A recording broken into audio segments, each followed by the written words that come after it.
Hey guys, what if you urgently run to the toilet by number one or number two? Is there a word or a phrase or an idiom to describe that situation? So in Khmer probably you can say "Ạch đánh" rồi còn "nôm đánh", but what is it in English? So if it happened to you, you can say bursting and turtle heading. For example, please pull over. I'm bursting. So bursting is used for bladder, for pee. So I'm bursting now.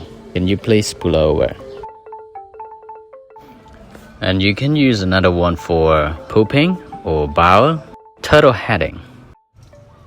For example, can you unlock the door quickly? I'm turtle heading now. Please. Alright, thanks for watching. I have to go now because I'm turtle heading. Bye.